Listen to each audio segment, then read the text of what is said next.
আজকে নিয়ে চলে এলাম তোমাদের জন্য দারুণ একটি হেলদি এবং টেস্টি নাস্তা রেসিপি।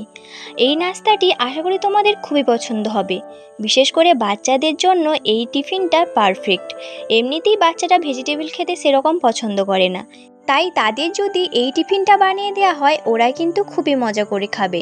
আর যারা বেশি অয়েলি খাবার পছন্দ করো না তাদের জন্য এই রেসিপিটা পারফেক্ট। এই নাস্তাটি বানানো কোনো রকম ঝুটঝামেলা নেই, খুব কম সময় মাত্র কয়েকটা উপকরণ দিয়েই বানিয়ে ফেলা যায়। আর এই নাস্তাটি খেতে কিন্তু দুর্দান্ত হয়। এমনি কিংবা সসের সঙ্গে পরিবেশন করেও তোমরা খেতে পারো। তার জন্য চলো বন্ধুরা সম্পূর্ণ ভিডিওটি দেখতে থাকো। আর আমার ইউটিউব চ্যানেলে যারা নতুন আছো চ্যানেলটাকে সাবস্ক্রাইব করে পাশে থাকা বেল আইকনটি ক্লিক করে রাখো। সবার আগে ভিডিও পাওয়ার জন্য একটি লাইক দিয়ে সম্পূর্ণ ভিডিওটি দেখার অনুরোধ রইল। প্রথমে আমি একটা বাটিতে 1 বাটি সুজি নিয়েছি। সুজিটা একটা মিক্সিং বোলে ঢেলে নিলাম। তারপর এই সুজিটাকে জল দিয়ে কিছুক্ষণের জন্য ভিজিয়ে রাখবো। এখানে আমি 1 বাটি সুজির জন্য নিয়েছি 1.5 বাটি জল।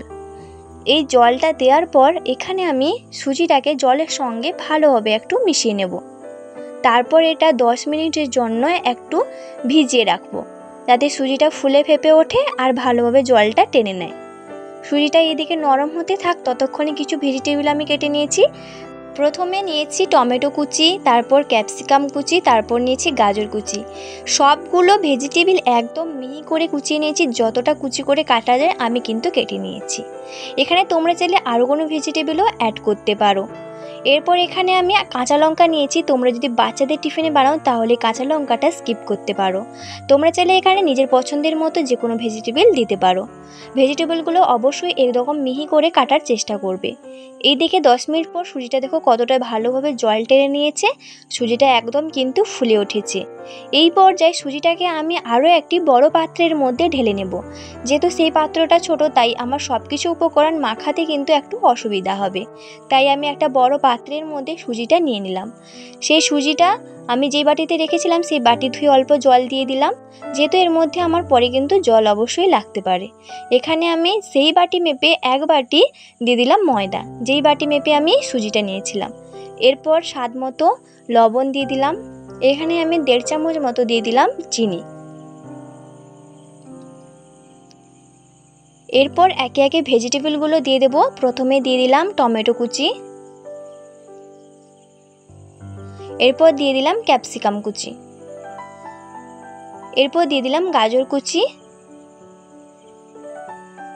তারপর দিয়ে দিলাম কাঁচা লঙ্কা কুচি। তোমরা যেরকম যে ঝাল খেতে পছন্দ করো ঝালের পরিমাণটা কম বেশি করে নিতে পারো। এরপর অল্প চিলি ফ্লেক্স ছড়িয়ে দিলাম। এই চিলি ফ্লেক্সটা আমি শুকনো লঙ্কাকে কাঁচি দিয়ে একদম কুচি কুচি করে কেটে নিয়েছি। এরপর সব উপকরণ ভালোভাবে একটা চামচের দ্বারা মিশিয়ে নেব। প্রথমে আমি ভেজিটেবলগুলো ভালোভাবে মিশিয়ে নেব, তারপর এখানে জল পরিমাণ মতো দিয়ে দেব। এখানে আমি জলের পরিমাণটা তোমাদের কিছুই বললাম না, এখানে জল কিন্তু কম বেশি লাগতেই পারে, কেননা সুজি যেহেতু দিয়েছি সুজিটা ফুলে ফেঁপে উঠবে, জল অবশ্যই পরেও লাগতে পারে। এই ব্যাটারের ঘনত্বটা অবশ্যই কিন্তু একটা থেকে ব্যাটার রাখতে হবে, পাতলা ব্যাটার, বেশি কিন্তু গাঢ় করার দরকার নেই। বেশি গাঢ় করলে কিন্তু রুটিটা ভালো হবে না। আর এই ব্যাটারটা এখন যেরকম আছে পরে কিন্তু আরও গাঢ় হয়ে যাওয়ার সম্ভাবনা থাকে, তাই আমি আরও অল্প জলও দিতে পারি। এই ব্যাটারটা তোমরা একটু দেখে নেবে যাতে একটু পাতলা হয় ব্যাটারটা।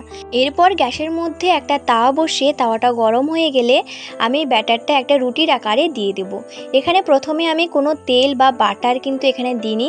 এরপর যখনই এটা গোল আকারে একটা রুটির আকারে করে নিয়েছি, ওপরে দেখো সাদা অংশটা কত সুন্দর কিন্তু ভালোভাবে ভাজা ভাজা হয়ে আসছে। সেই মুহূর্তে অল্প সাদা তেল ছড়িয়ে উল্টে পাল্টে একটু ভেজে নেব। তোমরা অবশ্যই চাইলে এটা বাটার দিয়েও ভাজতে পারো, তখন কিন্তু খেতে আরও একটু দুর্দান্ত হয় আর বাচ্চারা তখন মজা করে খাবে। আমি এখানে সাদা তেলই দিয়েছি। এরপর 1 থেকে 2 পিঠ এরকম নেড়েচেড়ে ভেজে নেওয়ার পর তুলে নেব। এটা বেশি ভাজার দরকার নেই। এরপর তাওয়ার মধ্যে আমি আবারও একটা রুটির আকারে শেপ দিয়ে ব্যাটারটা দিয়ে দিলাম। অবশ্যই কিন্তু তাওয়ার মধ্যে যদি আগে থেকে তেল লেগে থাকে সেটা কোনো টিস্যু পেপার কিংবা পরিষ্কার কাপড় দিয়ে মুছে নিতে হবে। তারপর উল্টে পাল্টে তেল দিয়ে ভেজে নিলেই কিন্তু টিফিনগুলো তৈরি হয়ে গেল। একে একে সবগুলো টিফিন ভেজে নিয়েছি। সবগুলো টিফিন দেখো বন্ধুরা কতটা দেখতে সুন্দর লাগছে। এই টিফিনটা এতটাই দেখতে সুন্দর লাগছে আর এতটাই সুন্দর একটা কালারফুল হয়েছে যেন মনে হবে সাজিয়েই রেখে দিই, খেতে কিন্তু মন চাইবে না। আর এগুলো কিন্তু আমি টমেটো সসের সঙ্গে পরিবেশন করলাম, তোমরা চাইলে যে কোনো সস কিংবা এমনিও খেতে পারো। আর এই সম্পূর্ণ টিফিন রেসিপিটি তোমাদের কেমন লেগেছে কমেন্টে অবশ্যই জানাবে। ভালো লাগলে লাইক কমেন্ট শেয়ার অবশ্যই করে দিও। আর আমার ইউটিউব চ্যানেলটাকে সাবস্ক্রাইব করে পাশে থাকা বেল আইকনটি ক্লিক করে রাখো সবার আগে ভিডিও পাওয়ার জন্য। আর এই হেলদি টেস্টি নাস্তাটা একবার হলেও বাড়িতে বানিয়ে খেও, আর অবশ্যই হলেও বাচ্চাদের একবার বানিয়ে খাও। আশা করি ওদের খুবই পছন্দ হবে। আশা করছি এই রেসিপিটা তোমাদের খুবই পছন্দ হয়েছে আর বুঝতেও আশা করি কোনো সমস্যা হয়নি। আজকের ভিডিওটা এখানেই শেষ করছি, দেখাবে পরের ভিডিওতে। ভালো থেকো, সুস্থ থেকো, টাটা।